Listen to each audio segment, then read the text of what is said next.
کہ دیکھو یہ جو قرآن ہے نا، جو آسمانی کتاب تمہیں دی گئی ہے، یہ کوئی پہلی مرتبہ نہیں ہوا، اللہ نے ہم سے پہلی امتوں کو بھی کتابیں دی ہیں، جن میں دو مشہور قومیں جن کے آج بھی دنیا میں بہت بڑے اثرات ہیں گہرے، ایک یہودی اور ایک عیسائی۔ یہودی حضرت موسیٰ علیہ السلام پر ایمان رکھتے تھے اور ان کے بعد جو پیغمبر آئے، لیکن انہوں نے حضرت عیسیٰ علیہ السلام کی نبوت کا انکار کر دیا، اور جو یہودی حضرت عیسیٰ پر ایمان لے آئے ان کو کیا کہا جاتا تھا؟ عیسائی۔ سمجھ رہے ہیں؟ دماغ حاضر رکھ کے سنا کریں، بالکل فریش ہو کے۔ میں کوشش کرتا ہوں کوئی ایسی بات نہ کروں جس سے آپ ٹینشن میں جانا شروع ہو جائیں۔ مشکل اردو بھی استعمال نہیں کرتا، بہت آسان، جس کے سر پہ بال نہ ہوں وہ تو ایک دم سمجھ جائے گا، کوئی رکاوٹ ہوگی نہیں۔ بال والوں کی تھوڑی ٹینشن ہوگی کہ تھوڑا اندر جانے میں ٹائم لگے۔ وہ بھائی کے سر پہ بال نہیں ہے نا، اس لیے مجھے دیکھ کے خیال آیا۔ تو قرآن کی دعوت اتنی واضح ہے، قرآن کہتا ہے ہم نے تم سے پہلے دو قوموں کو بھی کتابیں دی تھیں۔ موسیٰ علیہ السلام کو کوہ طور پہ بلا کے تورات دے دی، اور بنی اسرائیل کو کہا کہ اس پر عمل کرو۔ بنی اسرائیل کی نالائقیاں اللہ نے بہت ذکر کی ہیں قرآن میں، اتنی نالائقیاں کیونکہ معجزے دیکھنے کے عادی ہو گئے تھے وہ، اب کوئی بات بھی عقل سے ان کی سمجھ میں نہیں آتی، ہر بات میں مطالبہ کرتے کہ اے موسیٰ آپ جو یہ بات کہہ رہے ہیں نشانی دکھائیں پھر مانیں گے ہم۔ یہ لت پڑ گئی ان کو۔ آپ اپنے بچے کو کوئی کام کا بولو، وہ نہیں کر رہا ہو، آپ کو یہ لو 5 روپے اور کام کر دو، وہ کام کرے گا۔ اگلی دفعہ جب آپ اسے کام کہو گے تو بغیر 5 روپے کے کرے گا کام؟ وہ ہیں کہے گا بھائی ابو 5 روپے چاہیے پھر کروں گا میں۔ بچے بھی کہہ رہے ہوں گے 5 روپے کا زمانہ گیا۔ تو بنی اسرائیل بھی ہر بات پہ مطالبہ کرتے۔ قرآن کہتا ہے بنی اسرائیل کو جب فرعون سے نجات ملی ہے، اللہ نے انہیں تورات دی، بنی اسرائیل نے کہا کہ ہم گواہ بنیں گے کہ اللہ آسمان سے آپ کو کتاب پکڑا رہا ہے، ہم اپنی آنکھوں سے یہ منظر دیکھنا چاہتے ہیں تاکہ ہمیں یقین آ جائے۔ کتنی بدبختی کی بات ہے یا نہیں ہے؟ ارے تم نے معجزے دیکھ لیے، تم نے فرعون کو ڈوبتے ہوئے دیکھ لیا، تم نے موسیٰ کی لاٹھی کو سانپ بنتے ہوئے دیکھ لیا، اب اتنے بڑے مطالبے کیوں کر رہے ہو؟ حضرت موسیٰ علیہ السلام جانتے تھے میری قوم نالائق ہے، 70 آدمیوں کو گواہ بنا کے لے گئے۔ قرآن کہتا ہے ہم نے موسیٰ علیہ السلام سے وعدہ کیا 30 راتوں کا، 30 راتوں کا آپ اعتکاف کریں کوہ طور میں، عبادت کریں، اس کے بعد ہم آپ کو تورات کی تختیاں پکڑا دیں گے۔ وَأَتْمَمْنَاهَا بِعَشْرٍ، پھر 10 اور ملا دیں اللہ نے۔ 30 کمپلیٹ ہونے کے بعد اللہ نے کیا فرمایا؟ 10 بولو اور۔ اس سے پتہ چلتا ہے گریوی سسٹم بہت پرانا ہے، ٹھیک ہے نا؟ یہ جو گریوی سسٹم ہے نا یہ بہت پرانا ہے۔ کہتے ہیں کہ موسیٰ علیہ السلام نے نا 30 دن جب روزے رکھے ہیں تو اس سے آپ کے معدے میں اسمیل پیدا ہو گئی جو منہ میں آتی تھی۔ جب بہت زیادہ روزے رکھتا ہے انسان ایک خاص بدبو پیدا ہو جاتی ہے۔ حدیث میں آتا ہے کہ اللہ کو روزے دار کے منہ کی بدبو مشک و عنبر سے زیادہ محبوب ہے۔ تو حضرت موسیٰ علیہ السلام نے اس بدبو کو ختم کیا اللہ کے پاس جانے کے لیے، تو اللہ نے کہا نا نا نا وہ بدبو مجھے چاہیے، آپ 10 روزے مزید رکھیں۔ تو موسیٰ علیہ السلام نے 40 دن مکمل کیے، 70 آدمی گئے، انہوں نے اللہ کا کلام سنا، تختیاں اپنی آنکھوں سے دیکھیں، لیکن موسیٰ علیہ السلام سے کہنے لگے نر اللہ جہرتن، اللہ کو بھی اپنی آنکھوں سے دیکھیں گے تو مانیں گے ہم۔ ارے اللہ کو تو اللہ نے اپنی زیارت تو موسیٰ علیہ السلام کو نہیں کرائی، اللہ تمہیں کیوں زیارت کرائے گا؟ اللہ کو غضب آیا اور ایک بجلی کی کڑک سے اللہ نے 70 کے 70 کو ہلاک کر دیا۔ حضرت موسیٰ علیہ السلام پریشان ہوئے کہ اے اللہ تو نے تو ان کو سزا دی ہے لیکن یہ گواہ ہی مر گئے، میں جب اپنی قوم کو جا کے بتاؤں گا کہ ان گواہوں نے اللہ سے یہ مطالبہ کیا تھا کہ ہم تجھے دیکھیں گے، اس پر اللہ کا عذاب آیا تو میری قوم میری باتوں پر یقین نہیں کرے گی، وہ کہے گی ایسا نہیں ہے، یہ تو آپ نے گواہی مار دی ہے۔ تو اللہ تعالیٰ نے ان گواہوں کو دوبارہ زندہ کیا۔ یہ تمام باتیں وہ ہیں جو آج یہودی بھی مانتے ہیں، ان کی بھی کتابوں میں یہ باتیں تواتر کے ساتھ چلی آ رہی ہیں۔ آپ لوگ کو آواز آ رہی ہے؟ گونج تو نہیں رہی آواز؟ نہیں آ رہی؟ صحیح آ رہی ہے؟ صحابہ کرام کی جو بڑی فضیلت ہے نا، صحابہ کرام نے بڑی بڑی قربانیاں دیں لیکن نبی صلی اللہ علیہ وسلم سے ایسے معجزوں کا مطالبہ نہیں کیا۔ سب سے پہلی لڑائی بدر کی، حضرت سعد رضی اللہ عنہ نے جب سب کو پتہ چلا نا کہ 313 کے مقابلے میں جو لڑنے کے لیے آ رہے ہیں وہ کتنے ہیں؟ 1000۔ یہ تو بڑی ٹینشن کی بات تھی بھائی، 313 اور ہمارے پاس لڑائی کا سامان بھی نہیں ہے، ہم لڑیں گے کیسے؟ نبی صلی اللہ علیہ وسلم پریشان ہوئے تو صحابہ انصار اور مہاجر نے آپ کو تسلی دی کہ یا رسول اللہ ہم بنی اسرائیل کی طرح نہیں ہیں، جنہوں نے موسیٰ علیہ السلام سے کہا تھا اذهب انت وربک فقاتلا، آپ جائیں آپ کا رب جائیں دونوں لڑیں، ہم یہاں بیٹھ کر تماشا دیکھ رہے ہیں۔ یا رسول اللہ ہم بنی اسرائیل کی طرح نہیں ہیں، آپ ہمیں آگ میں کودنے کا حکم دیں گے ہم اس میں بھی کود جائیں گے۔ کہ بنی اسرائیل موسیٰ علیہ السلام کو جو قوم ملی، وہ قوم میں کچھ لوگ تو اچھے تھے مگر اکثر کیا تھے؟ نالائق، غلامی کی وجہ سے نا نالائق بن گئے، بہت تنگ کیا۔ تو اللہ ہمیں بنی اسرائیل کے واقعات بتاتا ہے۔ موسیٰ علیہ السلام نے بنی اسرائیل سے کہا کہ گائے ذبح کرو، بنی اسرائیل نے کہا گائے کیسی ہونی چاہیے ہیں بھائی، جب انسان کا دل نہیں کر رہا ہوتا نا عمل کرنے کو تو پھر وہ چون و چرا بہت کرتے ہیں، کیوں کیوں کیوں، سوالات کی ایک طویل فہرست ہوتی ہے اس کے پاس۔ بھائی اللہ کہہ رہا ہے کر لو، ہر چیز کی لاجک کیوں پوچھ رہے ہو؟ کیا کس قسم کی گائے ہونی چاہیے؟ موسیٰ علیہ السلام نے بتایا اس قسم کی ہونی چاہیے۔ کلر کیسا ہونا چاہیے؟ اگلا سوال تو نہیں، ایسا کلر ہونا چاہیے۔ اے موسیٰ اس طرح کے تو بہت سارے کلر ہوتے ہیں، ابھی بھی سمجھ میں نہیں آ رہا کیسا ہونا چاہیے۔ بڑی مشکل سے جا کے ذبح کیا گائے کو، تو ہر جگہ پریشان کیا۔ لیکن بہرحال بنی اسرائیل میں اچھے لوگ بھی تھے، ان کا بھی اللہ نے تذکرہ بیان کیا۔ آج کے رکوع میں اللہ تعالیٰ نے فرمایا الم تر الی الملأ من بنی اسرائیل من بعد موسیٰ، موسیٰ علیہ السلام کے بعد نا بنی اسرائیل میں کئی عرصے کے بعد جا کے بنی اسرائیل میں ایک پیغمبر پیدا ہوئے۔ ان پیغمبر نے حکم دیا اپنی قوم کو کہ فلاں قوم نے تم پہ ظلم کیا ہے، تمہیں تمہارے گھروں سے نکالا ہے، کئی واقعہ ہے یہ جس کی ہمیں پوری ڈیٹیل نہیں ملتی، تو اب تم اس قوم سے لڑو۔ اب کیا کرو؟ لڑائی کرو، جہاد کرو اور اپنا علاقہ اپنے قبضے میں واپس لو۔ نہیں، پیغمبر نے خود نہیں کہا، اس قوم نے کہا پیغمبر سے کہ دیکھیں ہمیں ہمارے فلاں ملک سے نکالا گیا، ہمارے اپنے بچھڑ گئے ہم سے، اس قوم نے ہم پہ ظلم کیا ہے، آپ اللہ سے پرمیشن لیں کہ اللہ ہمیں اس قوم سے لڑنے کی اجازت دے، جہاد کرنا چاہتے ہیں ہم، تاکہ اس قوم سے لڑیں اور یہ علاقے ہمارے قبضے میں آ جائیں۔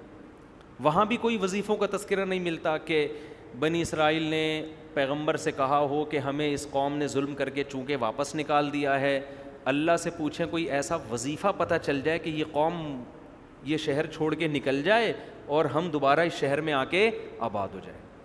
بنی اسرائیل میں اتنی سینس تھی کہ اس قوم سے لڑائی اور پھڈے کے بغیر ہم یہ علاقہ واپس بولو نہیں لے سکتے۔ سمجھتے ہو نا، اسباب اختیار کرنے پڑیں گے۔ تو نبی نے اپنی قوم سے یہ کہا کہ دیکھو تمہارے ماضی کے حالات ایسے ہیں جس سے پتہ چلتا ہے کہ اگر میں نے اللہ سے جہاد کی اجازت لے لی اور اللہ نے آرڈر دے دیا تو تم لڑو گے نہیں، پھر تم باتیں پھینکنے میں کیا ہو؟ بولو ماسٹر ہو۔ تو اس لیے چپ کر کے آرام سے تمیز سے ہنسی خوشی زندگی گزارو، کیونکہ حکم آ گیا نا، آرڈر، پھر فرض عین ہو جائے گا۔ ابھی تو ظلم کر کے تمہیں وہاں سے نکال دیا, دنیا میں نقصان ہوا ہے. اگر اللہ نے حکم دیا لڑو پھر نہیں لڑے تو کس کا عذاب آئے گا؟ اللہ کا. تو چپ کر کے بیٹھے رہو, کیونکہ مجھے امید نہیں ہے کہ تم لڑو گے, تمہارے اندر وہ گٹس نہیں ہے. آج بھی ایسا ہے, بعض لوگ بڑے دعوے کرتے ہیں لیکن پتہ ہوتا ہے کہ یہ پھینکنے کے عادی ہیں, جب پڑے گی نا نہیں کریں گے. یہ گدوں پہ بیٹھنے والا تھوڑی لڑ سکتا ہے. بہت سے لوگ جہاد کی باتیں کر رہے ہیں گدے پہ بیٹھ کے نا, ایئر کنڈیشن روم ہے, گدا لگا ہوا ہے ملٹی فارم کے, اس پہ اچھل بھی رہے ہیں اور چائے پی رہے ہیں اور کہہ رہے ہیں یار جہاد کیوں فرض نہیں ہوتا یار, جہاد ہونا چاہیے. جہاد اس طرح کے لوگ جہاد وہ کرتے ہیں جو پہاڑوں میں رہتے ہیں. آرمی میں جب ٹریننگ دی جاتی ہے تو آپ جا کے دیکھو نا, دنیا کی ہر آرمی میں, ہماری آرمی میں بھی. میرے دوست جو فوج میں ہیں, آفیسرز ہیں جو انفینٹری میں ہیں, کبھی میں فون کرتا ہوں نا کہاں ہے, کہہ رہے جی سبی میں بیٹھا ہوا ہوں میں. کبھی گلگت کے پہاڑوں پہ ہوتے ہیں, کبھی برف میں ہوتے ہیں, کبھی کہاں ہوتے ہیں. مجھے بڑا ایک جذبہ ملتا ہے کہ یار کچھ بھی ہو ہمارے فوجی الحمدللہ ملک کی حفاظت تو کر رہے ہیں نا, اپنی ذمہ داری سے غافل نہیں ہیں. پاکستان نیوی ہمارا جانا ہوا, ہم جب جہاز میں گئے الٹیاں لگ جاتی ہیں انسان. نیوی میں جتنے فوجی ہیں, جتنے بھرتی ہو کے آتے ہیں, سب الٹیاں برداشت کرتے ہیں. جب بھی آپ جہاز میں جاؤ گے نا, پانی کے جہاز میں, یہ جو جہاز ہوتے ہیں نا جو پبلک کو گھمانے کے لیے ہوتے ہیں, یہ بڑے وی آئی پی قسم کے ایسے, یہ بڑے پولے پولے جہاز ہوتے ہیں, ان میں کچھ نہیں ہوتا. جو جنگی جہاز ہوتے ہیں ان کی لائف بہت ٹف ہوتی ہے. تو نیوی میں جا کے دیکھو آپ, سمندر میں ایسے سر چکراتا ہے, ایسے الٹیاں. میں نے وہاں پھر فوجیوں سے انٹرویو لیے, ان میں آفیسرز بھی ہیں, کمیشن آفیسرز بھی ہیں. کہتے ہیں زیادہ الٹیاں لگتی ہیں تو پھر خشکی پہ لے جاتے ہیں, پھر واپس لے آتے ہیں. پھر الٹیاں لگتی ہیں, الٹیوں کی گولیاں کھاتے ہیں. پھر جب مرنے لگتا ہے بندہ تو کہاں بھیج دیتے ہیں؟ خشکی پہ. اسی میں زندگی گزرتی ہے, اسی میں زندگی. تو میں نے آ کے حدیثیں دیکھیں, کیا نبی صلی اللہ علیہ وسلم نے سمندر کے جہاد کی کوئی فضیلت بیان کی ہے؟ کیا زبردست. حالانکہ ہمارے نبی نے کبھی سمندر پہ لڑائی نہیں لڑی, آپ کے دور میں کبھی نوبت نہیں آئی, مگر پیغمبر کا ویژن دیکھو. آپ کو پتہ تھا کہ سمندر پہ لڑے بغیر میری امت دنیا میں اسلام غالب نہیں کر سکتی, میری امت کو سمندر میں لڑنا پڑے گا. اس لیے آپ صلی اللہ علیہ وسلم نے فرمایا, مجاہد کے بارے میں صحیح حدیث ہے کہ جو اللہ کی راہ میں سمندر میں لڑتا ہے اس کا سر چکراتا ہے, اللہ نے اس کے لیے دگنا اجر رکھا ہے. خشکی کے جہاد سے سمندر کا جہاد زیادہ افضل ہے, اور اس میں سر چکرانے کی الگ سے فضیلت ہے. اس سے گناہ جھڑتے ہیں, معاف ہوتے ہیں گناہ. کیونکہ سر جب چکراتا اور الٹیاں آتی ہیں نا تو بولنے میں اتنا نہیں ہوتا, جب آتی ہیں تو پتہ چلتا ہے انسان کی کنڈیشن کیا ہوتی ہے. تو اللہ تعالیٰ نے بنی اسرائیل کے جو تھے نا, ان پیغمبر نے کہا کہ تم باتیں کر رہے ہو لڑیں گے, لیکن تمہارے کام لڑنا بھڑنا بولو ہے نہیں.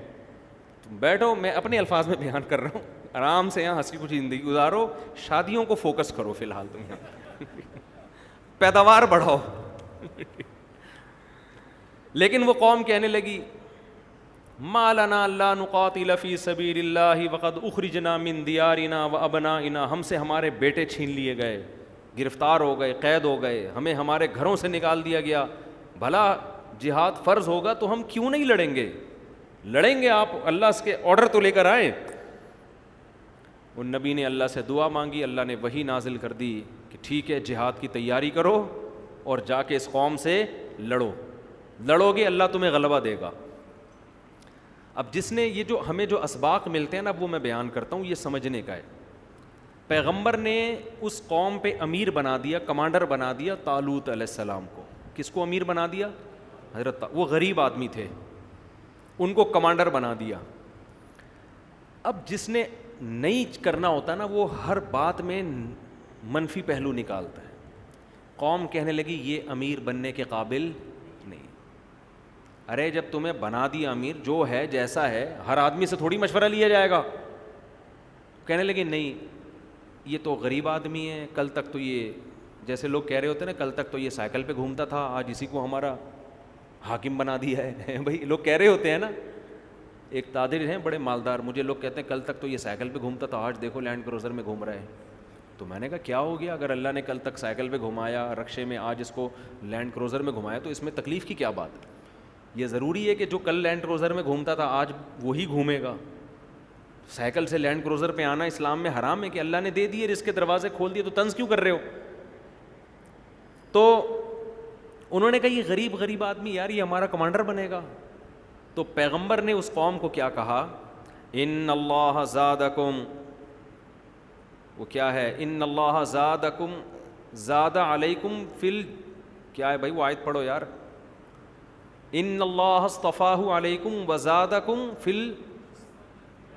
بسطۃ فی العلم والجسم.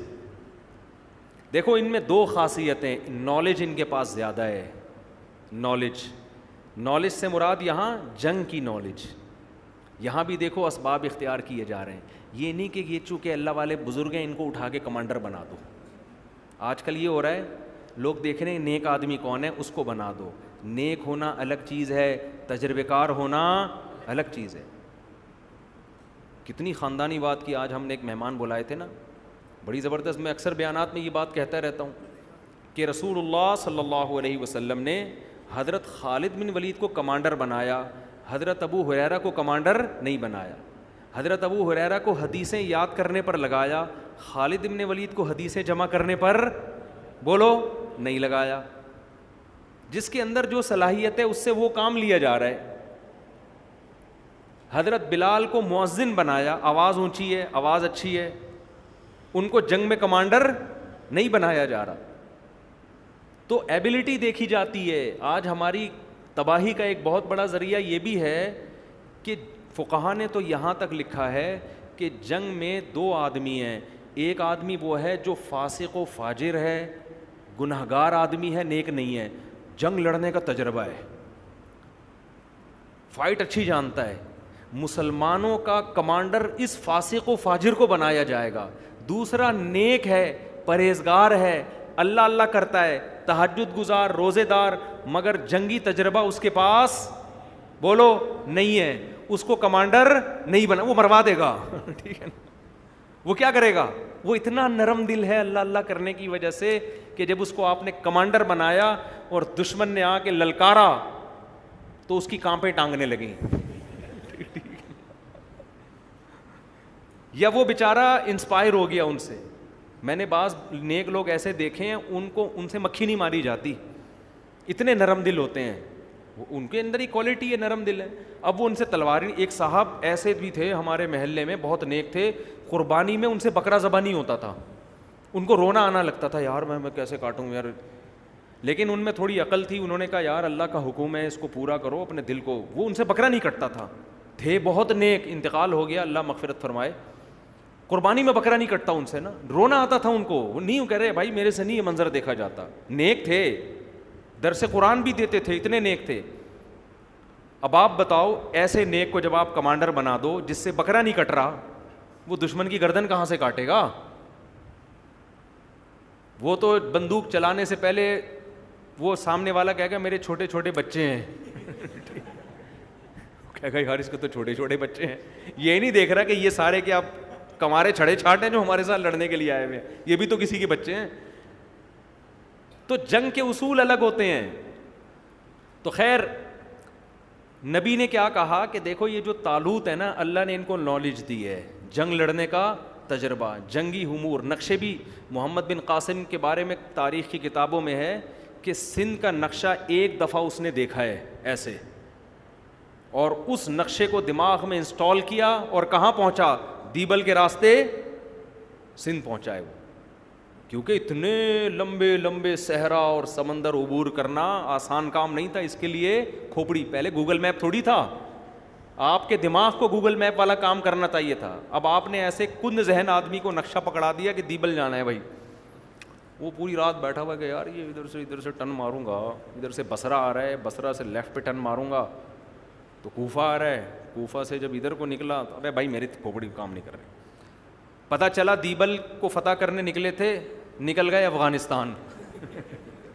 وہی میں لطیفہ سناتا ہوں نا کہ ایک آدمی جو تھا، پہلے یہ ایجنٹ نہیں ہے، ٹریول ایجنٹ، یہ لوگوں کو پیسے دے کے نا ادھر لانچ میں بٹھا کے کبھی دبئی کبھی قطر کہاں کہاں بھجواتے تھے. اس میں فراڈی بہت ہوتے تھے.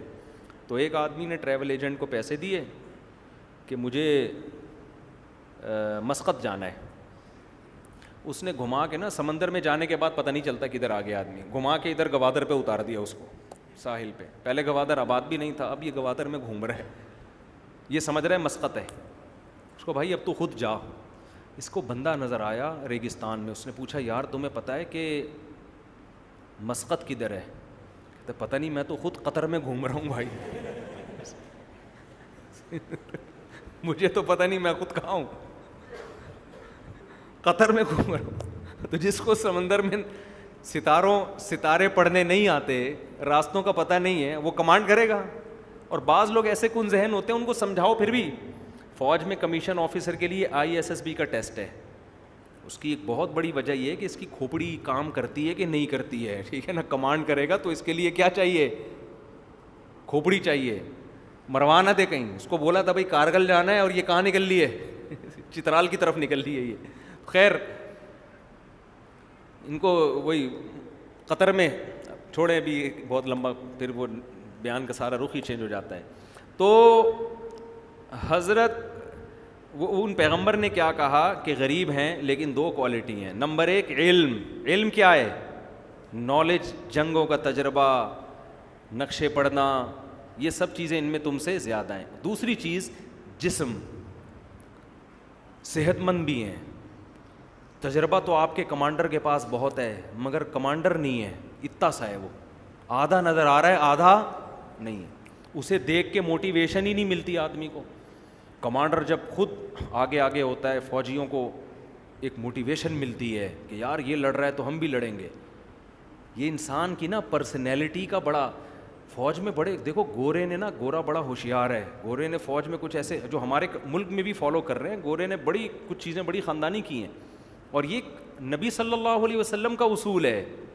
ہمارے نبی صلی اللہ علیہ وسلم فوج میں کمانڈر بناتے ہوئے یا کسی دوسرے ملک کا سفیر بناتے ہوئے جسمانی پرسنالٹی بھی دیکھا کرتے تھے.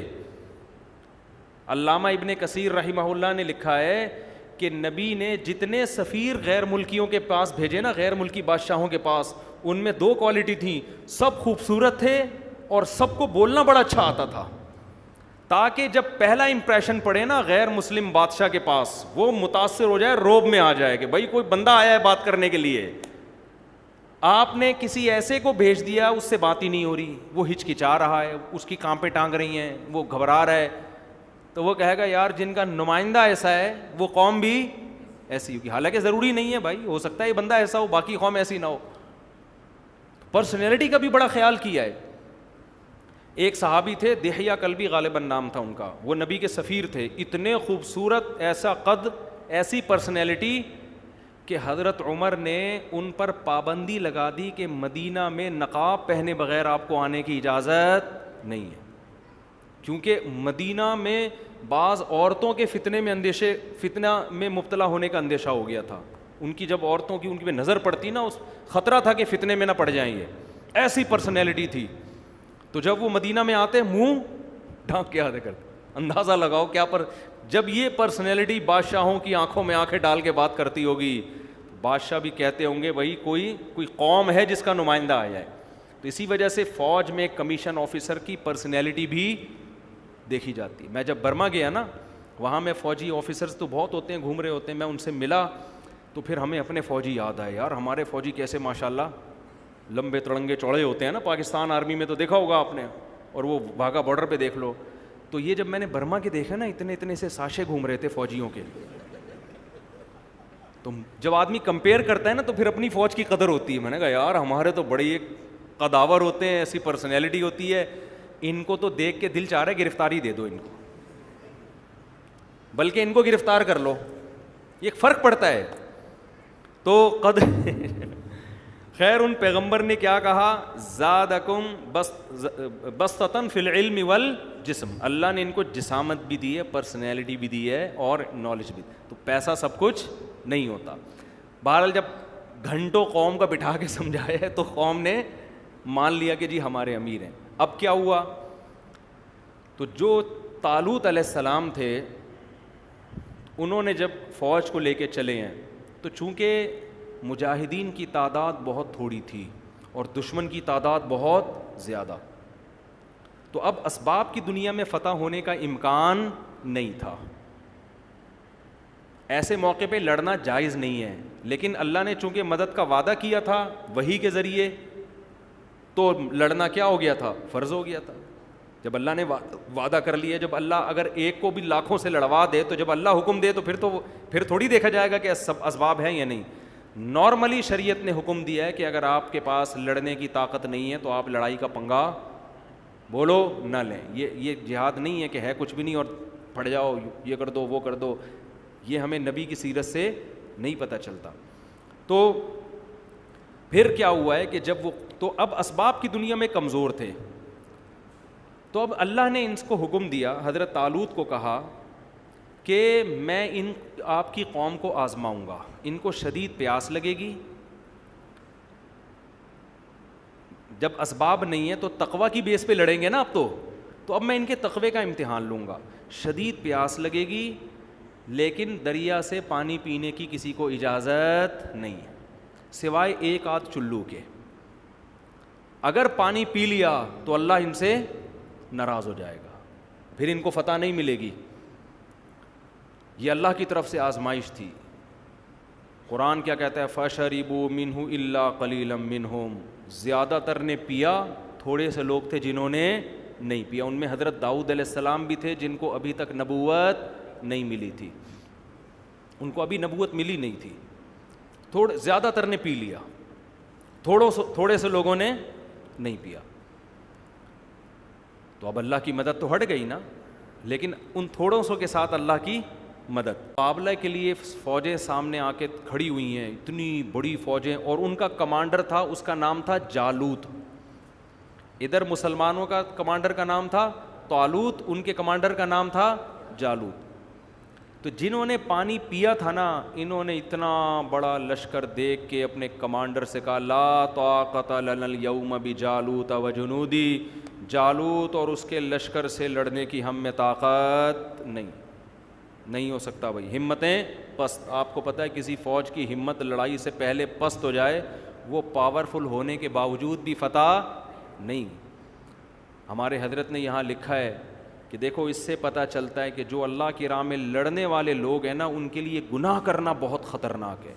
گناہ کرنے سے ہمتیں کیا ہو جائیں گی؟ پست۔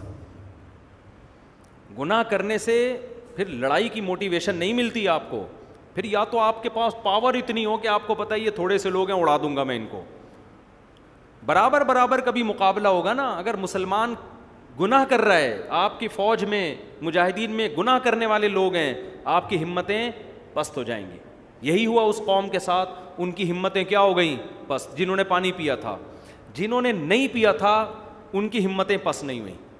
وہ اپنی قوم کو سمجھا رہے ہیں، کم من فئۃ قلیلۃ، دیکھو بہت دفعہ ہسٹری اٹھا کے دیکھو ایسا ہوا ہے، بہت تھوڑی اور کمزور جماعتوں نے بڑی بڑی طاقتور جماعتوں کو اللہ کے حکم سے شکست دی ہے۔ جب ہم اللہ کے حکم پہ آئے ہیں تو اللہ ہمیں رسوا نہیں کرے گا، اللہ ہمیں فتح دے گا۔ تو قرآن کہتا ہے پھر جب لڑائی شروع ہوئی ہے نا، تو اتنا بڑا یہ تو بھاگ گئے پتلی گلی سے، یہ جنہوں نے پانی پیا تھا نا، ان کی ہمتیں پست اور یہ پتلی گلی سے نکل گئے۔ اب جو تھوڑے سے لوگ بچے ہیں ان کی آزمائش ڈبل ہو گئی کہ نہیں ہو گئی؟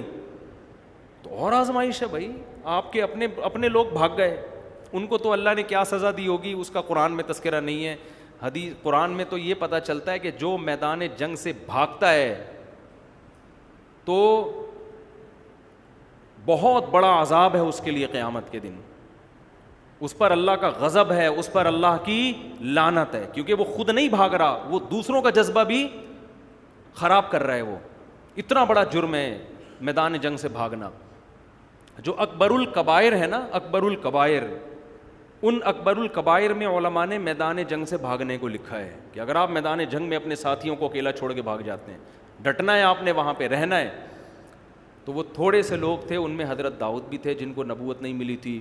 تو قرآن کہتا ہے کہ جب لڑائی شروع ہوئی ہے تو یہ تھوڑے سے مجاہدین نے اللہ سے دعا مانگی۔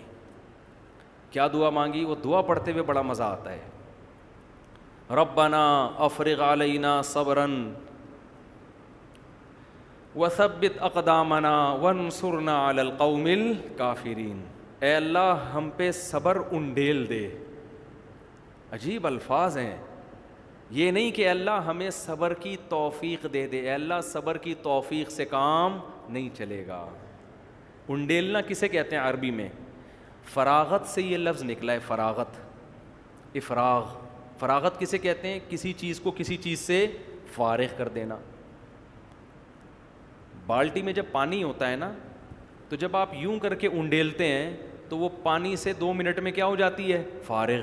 اس لیے انڈیلنے کے معنی میں افراغ کا لفظ آتا ہے، افرغ، انڈیل۔ ایک ہوتا ہے پانی پائپ سے ڈالنا، اس میں تھوڑا پانی آتا ہے۔ ایک ہوتا ہے پانی کا چھڑکاؤ کرنا۔ سب سے زیادہ پانی کب آتا ہے؟ جب آپ بالٹی لے کے کسی کے سر پہ انڈیل دیں۔ گویا وہ سب مجاہدین دعا مانگ رہے ہیں، اے اللہ اتنی بڑی قوم سے ہماری لڑائی ہے، تھوڑا بہت صبر نہیں چاہیے، ہم بھاگ جائیں گے، ہمارے قدم اکھڑ جائیں گے، ہم نہیں لڑ سکتے، ہم اپنی طرف سے پوری ہمت کریں گے، لیکن تو نے ہمیں توفیق دینی ہے۔ اور کیا توفیق دینی ہے؟ افرغ علینا صبرن، بالٹیاں صبر کی بھر بھر کے ہمارے اوپر انڈیلنا شروع کر دے۔ یہ تو جن لوگوں نے جنگ کا منظر دیکھا ہے نا، ان کو پتا ہے کہ دشمن طاقتور ہو تو میدان جنگ میں ٹکنا آسان کام نہیں ہوتا۔ لاشیں لوگ اٹھا رہے ہوتے ہیں اپنے یاروں کی، کسی کا ہاتھ ٹوٹ رہا ہے، کسی کے چیتھڑے اڑ رہے ہیں، کسی کی آنکھ ضائع ہو رہی ہے، کسی کے پاؤں وہاں پڑے ہوئے ہیں۔ جب دھماکے ہوتے ہیں نا، یہ آسان کام تھوڑی ہوتا۔ پہلے تو دو بدو تلواروں سے لڑائی ہوتی تھی۔ اتنی طاقتور قوم کے مقابلے میں جب آگے کھڑے ہوئے تو اللہ سے دعا مانگ رہے ہیں، اللہ ہم تو لڑیں گے، لیکن ہم اپنی طاقت پہ ہمیں اور اپنی ہمت پہ ہمیں ناز نہیں ہے، تو کیا کر، افرغ علینا صبرن، صبر کی بالٹیاں بھر بھر کے ہمارے اوپر انڈیل دے، وثبت اقدامنا، اور ہمارے قدموں کو جما دے زمین کے اوپر، پیچھے نہ پلٹنے پائیں ہم، کچھ بھی ہو جائے۔ وانصرنا علی القوم الکافرین، اور یہ لوگ جو تیرے منکر ہیں، یہ تجھے نہیں مانتے ہیں، ہم تو تجھے مانتے ہیں، تو ان کے کفر کا بھی واسطہ دیا جا رہا ہے، اپنے ایمان کا بھی واسطہ دیا۔ اے اللہ یہ تیرے ماننے والے نہیں ہیں، یہ تیرے آرڈر پہ ہم سے نہیں لڑ رہے، اور ہم ان سے جو لڑ رہے ہیں کس کے آرڈر پہ؟ تیرے آرڈر پہ لڑ رہے ہیں۔ تو آج ہم تجھے اس کا بھی واسطہ دے رہے ہیں کہ ہم تیرے ہیں اور یہ تیرے نہیں ہیں۔ قرآن کیا کہتا ہے؟ فَهَزَمُوهُمْ بِإِذْنِ اللَّهِ، عربی میں فا کا لفظ آتا ہے فوراً جب کوئی کام ہوتا ہے نا، فوراً۔ انہوں نے ایسی ہمت دکھائی، اوپر سے اللہ نے فرشتوں کو حکم دیا کہ صبر کی بالٹیاں بھر بھر کے ان کے اوپر انڈیلو، پھینکو، اور ان کے قدموں کو میخوں سے زمین میں ٹھوک دو، پیچھے نہ اکھڑنے پائیں۔ یہ تو تشبیہات ہیں۔ تو قرآن کیا کہہ رہا ہے؟ ایسی ہمت سے لڑے ہیں، فَهَزَمُوهُمْ بِإِذْنِ اللَّهِ، اللہ کے حکم سے اتنی طاقتور جماعت کو شکست